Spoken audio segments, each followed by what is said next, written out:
There was this lonely gravel road that I ended up referring to simply as the shortcut, having only discovered its whereabouts whilst attempting to halve my journey time to work. The winding road was so remote, most modern maps wouldn't plot it, and was completely overlooked except for a few local farmers utilizing the road to access crops. This particular patch of southwest England was both scenic and barren, with insignificant village after village appearing around each twist and turn. Often I'd emerge from a night shift, dreary-eyed and in need of rest. The lay-by on the secluded road was my go-to. I didn't mind the missing streetlights, as the pitch black only aided in my roadside nap. Besides, I could always use my van's headlights if needed. They offered more than enough visibility. The lay-by itself was stretched thin, being only just wide enough for my van to sit comfortably. The neighboring hedgerows were shoddy at best, with many gaping holes giving access to the fields beyond. At the far end sits a rusty gate leading to another overgrown field, its disuse clearly marked with a length of chain coiled around the post holding it shut.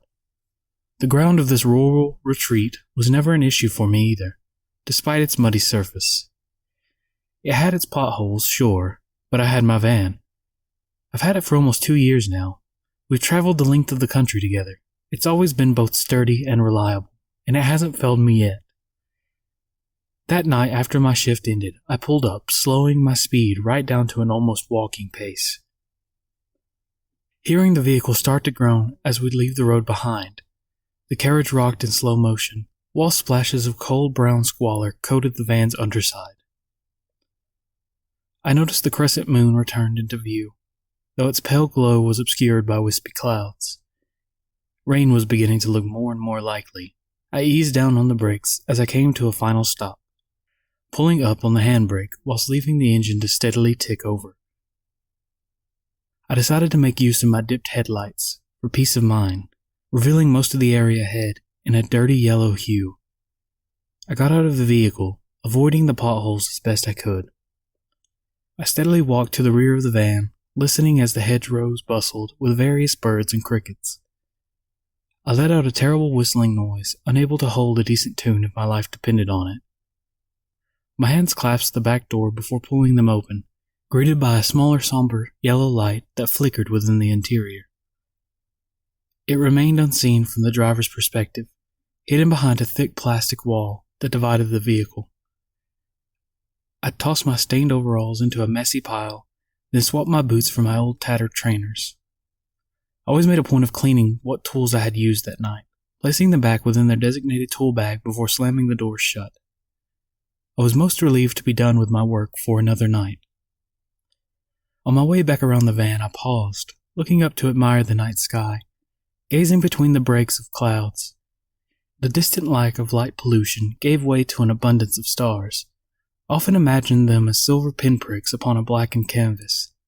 I smiled wearily at that thought, continuing to walk on as I kicked a couple of loose stones. They'd vanished within a pool of muddy water. I gave a last look towards my surroundings as I moved around the front of the vehicle. I realized then that I'd never actually seen this particular area in broad daylight. I felt cheated, wishing to have been able to witness the picturesque views that would surely come in abundance here. But I guess for me, the lay-by only ever meant darkness. Just as I turned to make my way back to the driver's side door, something became apparent in my peripheral vision, something I had failed to notice up until now. It was made just about visible within the stranded reaches of the headlights. Near the gate at the far end of the lay-by. Whatever it was, I didn't recall it being there last night. "The hell?" I muttered. It looked like a slender container, far taller than me, even at this distance. Intrigued, I approached, casting a long shadow in the light of my making, watching my footing as this mysterious object inched further into view. Preston's Loo Hire Limited. I read aloud, sounding a little dumbfounded. The words scribbled in chunky black marker upon the plastic door. It was a portaloo of all things. Its overall green and yellow coloring scheme seemed aged and grimy, not to mention tacky. I glanced down, 4 large breeze blocks propped in each corner, seemingly keeping the whole thing from sinking. My eyes noticed a large red lifting strap abandoned in the mud nearby. I assumed whoever placed this here must have done so in the last few hours. Well, since it was here, I thought that I'd pay it a flying visit. I hadn't noticed anything to presume it was off limits, locked, or otherwise out of order. I figured, since I hadn't had the time earlier in my shift, that now was as good a time as any. However, I soon turned up my nose in disgust. Now just a foot away from the door, the horrid stench of the toilet filled my nostrils. The hazardous cocktail of bodily fluid and blue biocide lingered heavily in the air. Just then a strange feeling swept over me. I don't know why, I couldn't quite place it. This all just deep down felt a little wrong. My hand still outstretched, though I asked myself again if I really wanted to go in there. Apparently I did. I grasped the handle, still better than the toilet at the festivals, I scoffed, masking my apparent nerves with a little humor. I took a deep breath, preparing myself for whatever lay beyond the door. I then pulled at it. It creaked as it began to open, only for my arm to stiffen as the movement unexpectedly stopped. It became stuck by an unknown force. The small slit in the door released a couple of trapped flies, whilst the putrid air seeped out, stinging both my eyes and nostrils. Jesus, I spluttered, dry heaving before pulling my shirt up and over my mouth and nose. I tried again with minimal effort. The want of actually using it had faded. I just couldn't admit defeat. The door didn't budge, but then I noticed something particular about the handle. In the light of my van, I noticed it was shown as occupied. Though it was hard to tell, the coloring looked completely faded, teetering on the cusp of being vacant. Hello? Is someone in here? I spoke, my voice sounding far more anxious than perhaps I wanted. I even knocked a couple of times just to be polite, but there was no response. Before an insistent reminder crossed my mind and legs. Turning, I went to water the hedgerow instead. The novelty toilet having left me with mixed emotions. Likely for the best, I thought. The smell was foul enough, even from the outside. I soon finished, buttoning up my trousers, hearing it clatter as I lifted my foot. It was a grime-covered padlock, forcefully splayed open and glinting in the dirt. I moved its broken parts carelessly with my trainer before stepping over it. I did gaze back at the portaloo, but quickly disregarded it, believing it to have been more than likely belonging to the gate just beyond. I promptly returned to my van after that, as the gentle rumble of the idle engine lulled me into a sense of security. I thought I'd finished the rest of my lunch, whilst turning on the radio for company. It was a local station. It only seemed to play old songs, but I didn't mind. It had a habit of losing signal though, but I chalked that up to be my current location. Checking my phone, I noticed it dropped in and out of signal also, rolling my eyes at that. I plugged it into a charger nevertheless, tossing it carelessly onto the passenger seat.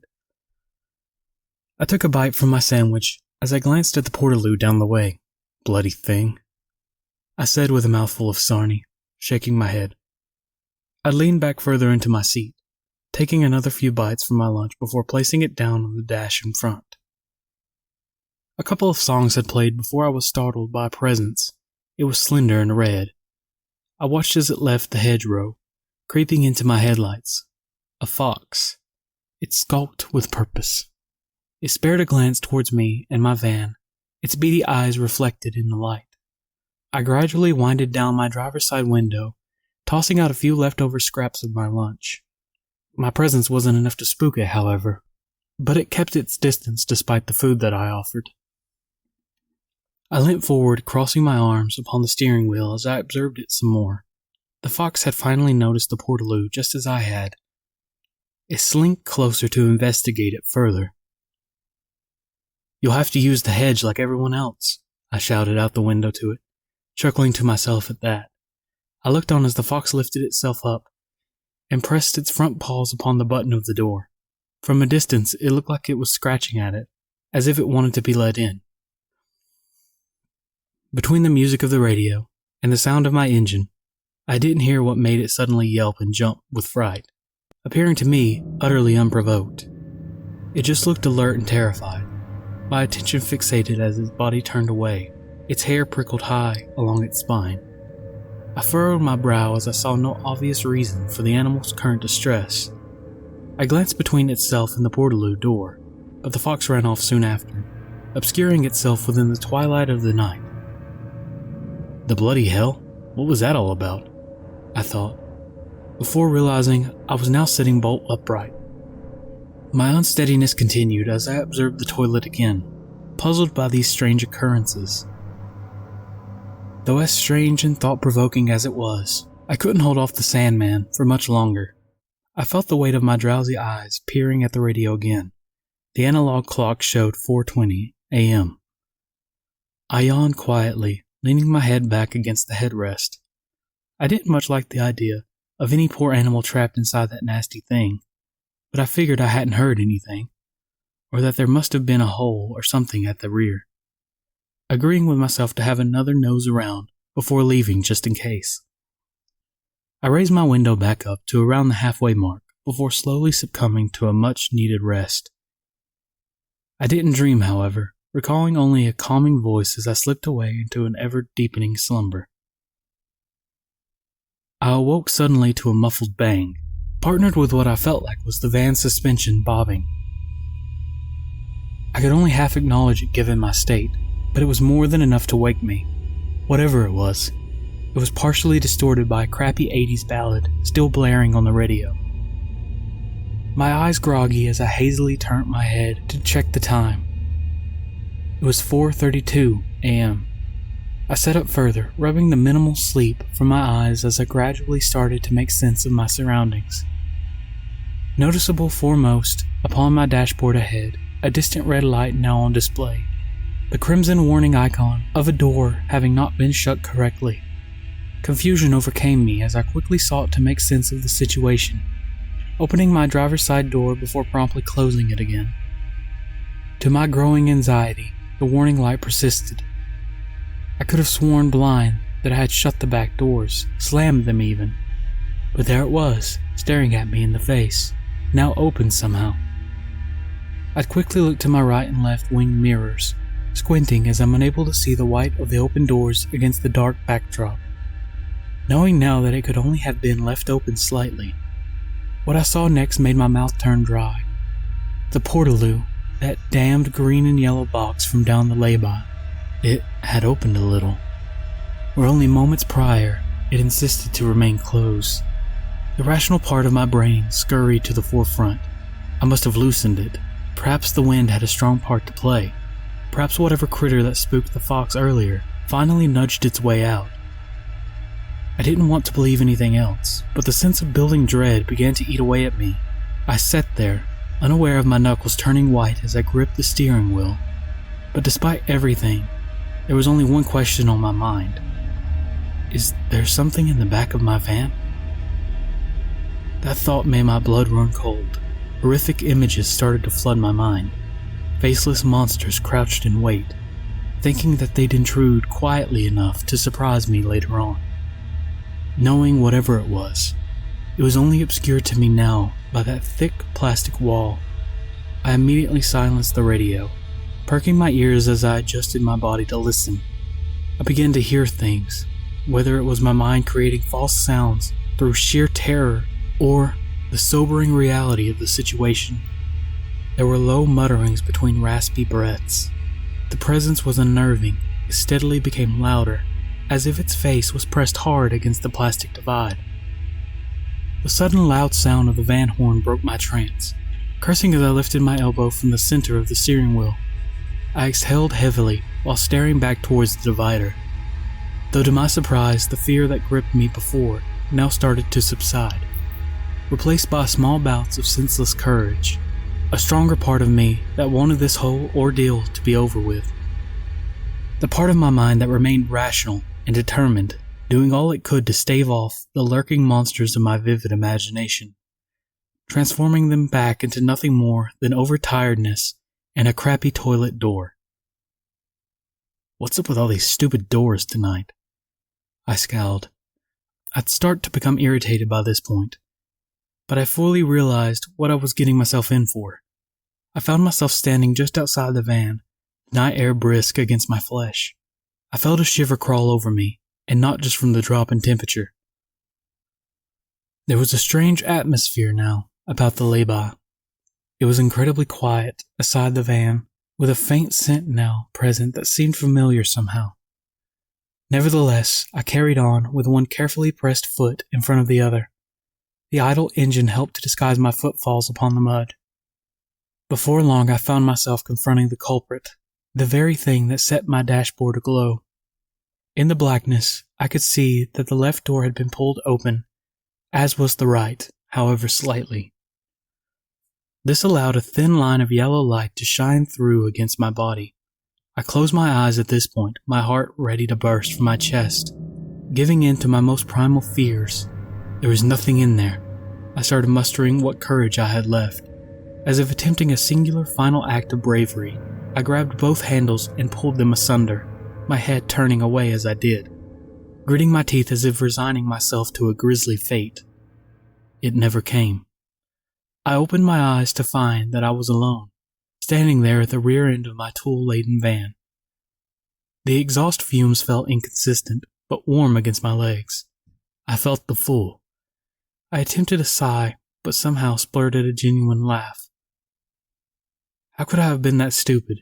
The fear all seemed so distant now, replaced by the urge to forget this ever happened. I closed the right door first, shaking my head with a plastered grin on my face before I finally felt it. Both my palms were sticky. I narrowed my gaze and offered them both up to the only light available.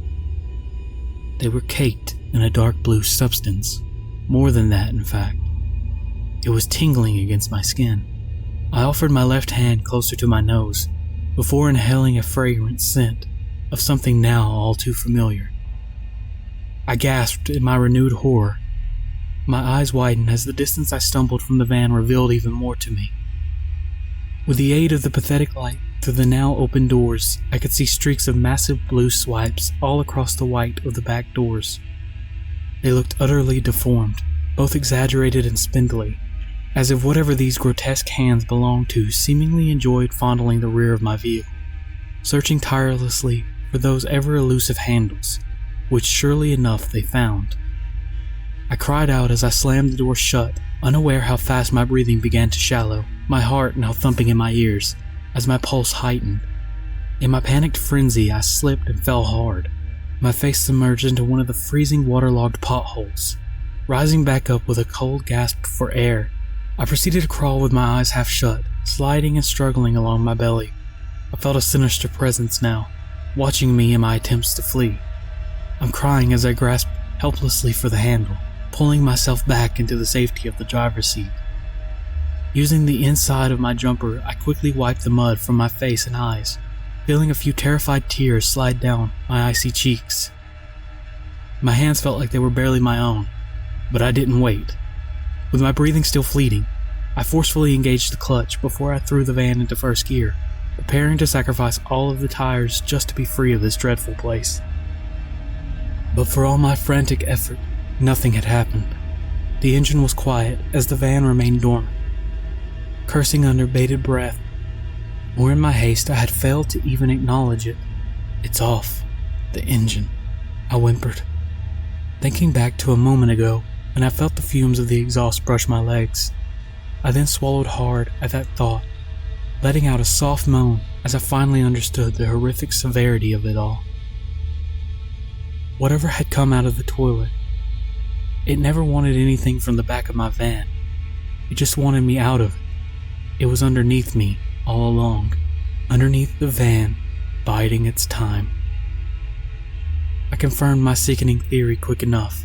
My numb hands felt around the ignition for the keys, but they were gone. I scoured for other items such as my phone and food, but it was all now missing. I foolishly left the window open. The smell had followed me, now pungent within the small caddy, clinging to the interior like flies to rotten meat. I felt like retching as I finally noticed the handprints that started from my driver's side window. Its slimy hand had slipped in, creeping its way through my belongings like a thief in the night. Its arm had to have been a few feet in length, whilst freakishly thin enough to slide through the gape in the window. Though whatever it was, it allowed me to keep the headlight switched on. I imagined this only as some twisted sense of humor. I gathered my senses before winding up the rest of the window. I then leaned across with urgency to finally lock both doors manually. I'm frightfully aware that such an initiative came all too late on my part. And for my idiocy, I'm now trapped within the shell of both metal and rubber, fearing I'm soon to pay the price for my mistake. All I could do was just stare ahead helplessly, through the windscreen towards that sadistic yellow and green portaloo, kept alight in the beams. "Leave me alone!" I cried out in despair, my voice losing its resilience, reverting to yet another pathetic weep. As I continued to glare, the interior of the portaloo became a little more apparent, whilst my eyes slowly began to adjust. There was no seat, not anymore anyway. The hardened plastic bench where it once sat looked torn asunder, revealing a gaping pit down into the bowels of the septic tank. The 4 interior walls, smattered with the blue blood of the toilet, stained black from the copious amount. This was the festering home of my unknown tormentor. The lack of distraction and noise now allowed me to hear its movements more clearly. I envisioned it now crawling along the underside of the van, clinging like a plump spider to the framework. It was still there. I could hear it skittering and writhing. The lamps of the headlights didn't illuminate the side windows well, but the quick passing of shadowy limbs only added to my paranoia. I was the juicy insect trapped within its metal web. I did the only thing I could do. I began to make myself smaller, lowering my body upon the seats. I even went as far as stuffing my frame down into the passenger footwell. I pulled my large jacket closed, praying that this hellish stalker lost interest in me. I don't recall how long I waited like that. The minutes dragged on indefinitely as my limbs ached and numbed from my awkward position. It was then that I heard the forecasted rain started up again. Large droplets fell as they began to pitter-patter against the roof and windows surrounding me. I laid there, frozen in complete dread as the unspeakable began to happen. A sound incoherent to the rain, looking ahead as it came from the driver's side window.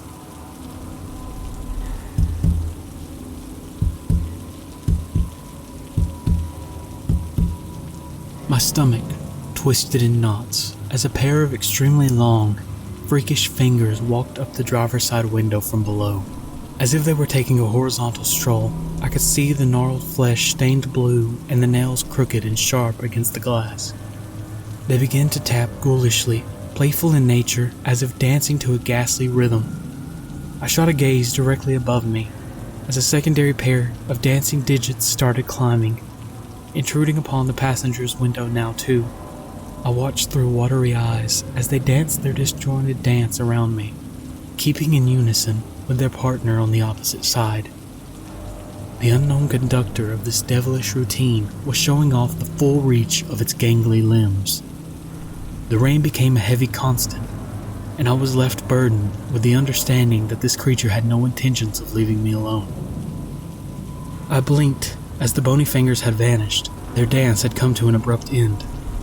I watched with nauseating anticipation as the now heavy downpour quietly replaced them, each drop racing the next aimlessly down the glass. My respite was painfully brief, hearing something feel and slither behind my head. Before I could turn to look once more, both the doors simultaneously tried to open. My demonic pursuer attempted a second time, then a third. Its persistence felt encouraged by a growing hunger. I cried aloud, though I counted my blessings that my van's stoic locks held true. The fingers returned with a vengeance, now as full emaciated palms, slapping wet upon both windows. I could see now the full extent of these 5-fingered snatchers. My mind tried to register them as something human, but all 5 fingers matched in length, thin and knobby at each joint, easily the length of the window it now holds. I could hear the glass begin to crack as its grip tightened. It began to sway the entire van back and forth in building frustration. I begged for the insanity to stop before covering my face fully with my jacket. "Go away, please! Oh God!" I bleated like trapped prey. I could hear the creeping figure start to move out from under me as the van shifted with the added weight. It no longer felt the need to confine itself to the muddy floor. I could hear it clamoring high as it investigated the vehicle from the roof now. It wasn't long before I sensed a pair of evil eyes now upon me. As I cowered uncontrollably below it, there was no longer any noise beside the rain. I imagined it was staring at me closely through the window. In fact, I just knew it was. Its eyes piercing the very fabric covering my face. I then heard the subtle squeaking sounds, as if a wet sponge was being pulled across a smooth surface. I envisioned its horrific figures now sliding up and down the window, a terrible mouth grinning wide with equally terrible teeth and tongue. I continued to imagine its immense excitement in watching me squirm deliciously within. But that wasn't the worst of it. It spoke. "Hello, is there anyone in here?" An utterly deranged, mocking voice hissed from behind the glass. I blacked out after hearing that. My body crumbled under the last dose of injected fear. Time surely passed, and I slowly came to.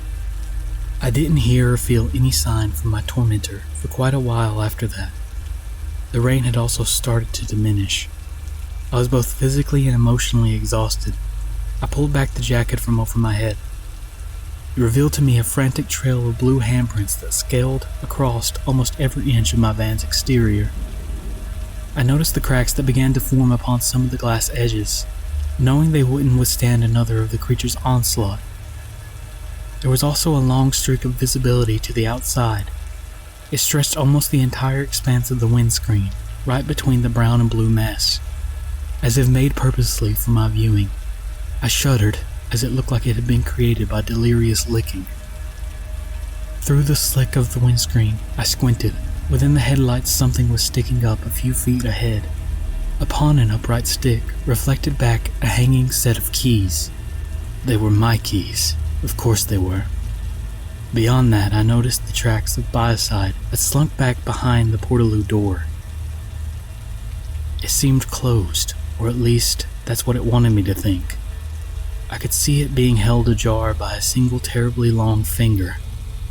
I quietly pleaded for daybreak to arrive, but I fear that the thing won't wait that long. In fact, I'm sure of it. I can see the portaloo door swaying.